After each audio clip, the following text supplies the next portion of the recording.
Hello guys! So, meron na pong update ngayon ng TopMake. Kung naka-follow kayo sa Facebook page nila, hindi nyo po doon makikita.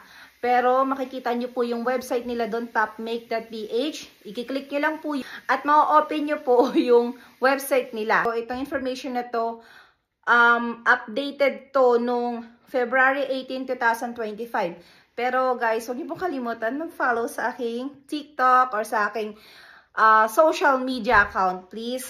Sa YouTube channel. Ayan. Follow nyo ako, guys. So, para makarating po dito sa Finland at makapag-apply kayo, ito po yung qualification ng isang assistant nurse. Para makapag-apply ka bilang isang assistant nurse, dapat meron ka nito. Bachelor of Science or meron kang degree ng Bachelor of Science in Nursing or isa kang registered nurse sa Pilipinas. So, pangalawa, with or without license. So, ibig sabihin, kung isa kang BSN lang muna, hindi ka underboard ka, okay lang kahit wala kang license. Of course, kung isa kang registered nurse, kailangan po valid ang license na meron ka. And next, ito po yung medyo nakakadismaya kasi nag-update sila. Before na nag-apply ako, wala talaga, hindi to kailangan. Pero ngayon, kailangan na siya.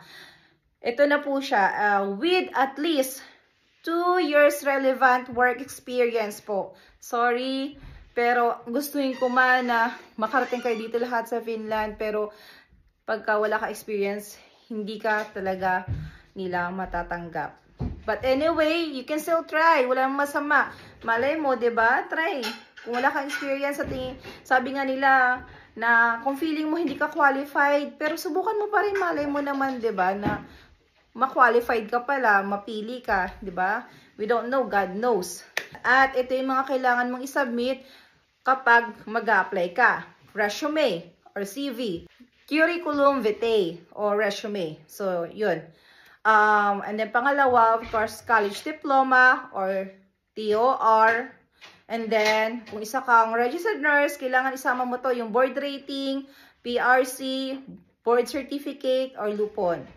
Tapos, of course, kailangan mo din ng